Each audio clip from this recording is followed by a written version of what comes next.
Crops for Europe. By the late 18th century, the company was also trying to expand the cultivation of opium and indigo. 18ਵੀਂ ਸਦੀ ਦੇ ਦਰਮਿਆਨ company ਕੋਸ਼ਿਸ਼ ਕਰ ਰਹੀ ਸੀ opium ਅਤੇ IndiGo ਦੀ ਜਿਹੜੀ ਕ੍ਰੌਪ ਵਾ ਨੀਲ ਅਤੇ ਫੀਮ ਦੀ ਜਿਹੜੀ ਕਲਟੀਵੇਸ਼ਨ ਵਾ ਉਸ ਨੂੰ ਐਕਸਪੈਂਡ ਕਰਨ ਦੀ ਹੋਰ ਵੀ ਜ਼ਿਆਦਾ ਵਧਾਉਣ ਦੀ।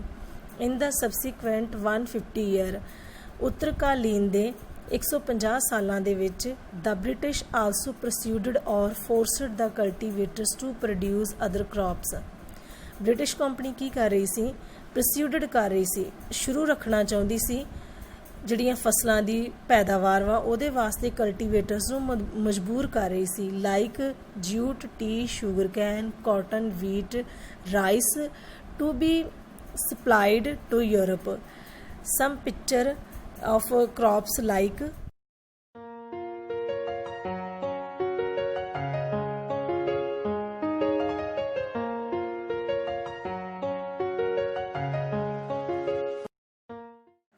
high demand of indigo. High demand of indigo. The tropical climate is a good for indigo plantation.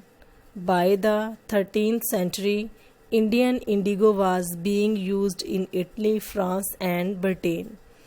13ਵੀਂ ਸਦੀ ਦੇ ਵਿੱਚ ਇੰਡੀਗੋ ਜਿਹੜਾ ਸੀ ਫਰਾਂਸ, ਬ੍ਰਿਟੇਨ ਤੇ ਇਟਲੀ ਦੇ ਵਿੱਚ ਯੂਜ਼ ਕੀਤਾ ਜਾਂਦਾ ਸੀ। ਕਿਸ ਵਾਸਤੇ?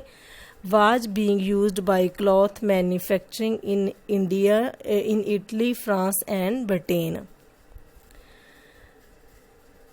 But the price of indigo was very high and hence a small amount of Indian indigo could reach the European market.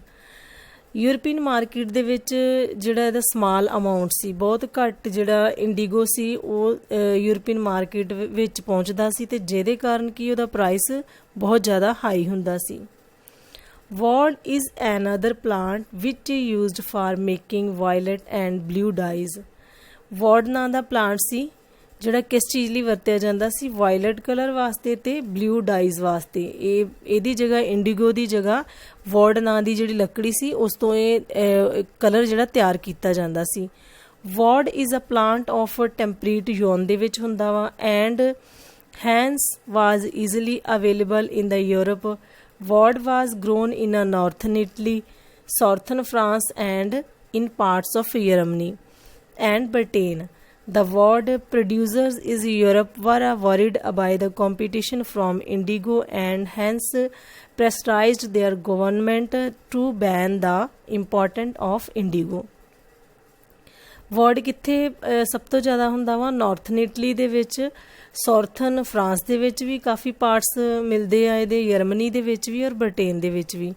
ਜਿਹੜੇ ਵੋਡ ਪ੍ਰੋਡਿਊਸਰ ਸੀ ਉਹ ਕੀ ਆ, ਜਿਹੜਾ ਇਹ ਇੰਡੀਗੋ ਦਾ ਵੱਧਦਾ ਹੋਇਆ ਕੰਪੀਟੀਸ਼ਨ ਦੇਖ ਕੇ ਉਹਨਾਂ ਨੇ ਆਪਣੀ ਗੌਰਨਮੈਂਟ ਨੂੰ ਪ੍ਰੈਸਰਾਈਜ਼ਡ ਕੀਤਾ ਕਿ ਜਿਹੜਾ ਇਹ ਆਜ਼ਾਦ ਹੋ ਰਿਹਾ ਇੰਡੀਗੋ ਦਾ, ਇਸ ਦੇ ਉੱਪਰ ਕੀ ਆ, ਬੈਨ ਲਗਾ ਦਿੱਤਾ ਜਾਵੇ।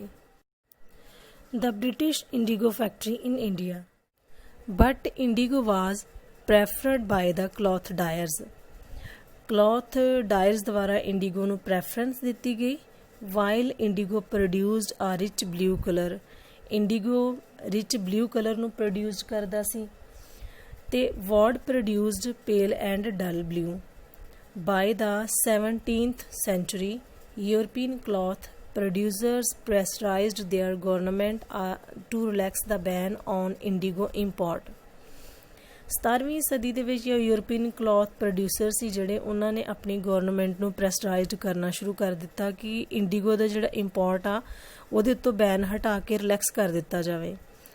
ਇੰਡੀਗੋ ਕਲਟੀਵੇਸ਼ਨ ਵਾਜ਼ ਸਟਾਰਟਡ ਬਾਏ ਦਾ ਫ੍ਰੈਂਚ ਇਨ ਸੈਂਟ ਡਿਮੈਂਗਿਊ ਇਨ ਦਾ ਕੈਰਬੀਅਨ ਆਈਲੈਂਡ। ਫ੍ਰੈਂਚ ਸੈਂਟ ਡਿਮੈਂਗਿਊ ਤੇ ਕੈਰਬੀਅਨ ਆਈਲੈਂਡ ਦੇ ਵਿੱਚ ਕੀ ਆ, ਇੰਡੀਗੋ ਦੀ ਜਿਹੜੀ ਕਲਟੀਵੇਸ਼ਨ ਸੀ ਉਹ ਸਟਾਰਟ ਹੋ ਚੁੱਕੀ ਸੀ। Similarly the Portuguese begin indigo cultivation in Brazil, the British in Jamaica and Spanish in Venezuela. Indigo plantation were also started in many parts of North America. By the end of the 18th century, 18th century ਦੀ ਸਦੀ ਦੇ ਆਖਿਰ ਵਿੱਚ Industrialization began in Britain and cotton production expanded manifold.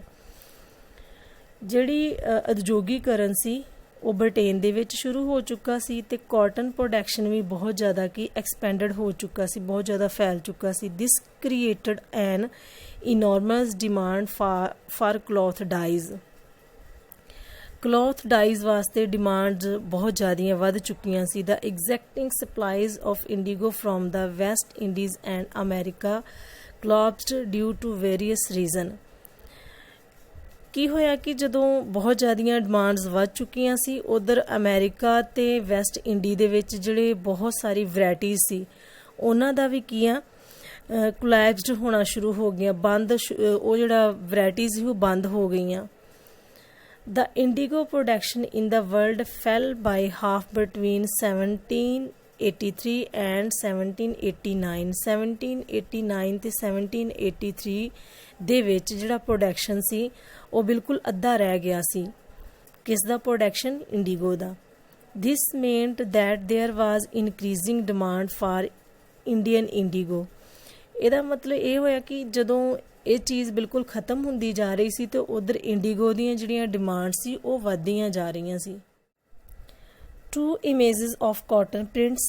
The image on the shows a kalamkari print created by weavers of Andhra Pradesh in India. Second is a Morris cotton print, late 19th century England, William Morris द्वारा.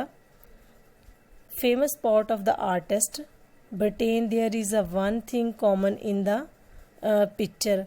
One thing common ਕਿ ਇਹਦੇ ਵਿੱਚ ਜਿਹੜੇ colour blue colour IndiGo colour ਵਾ ਉਹ same use ਕੀਤਾ ਗਿਆ ਵਾ.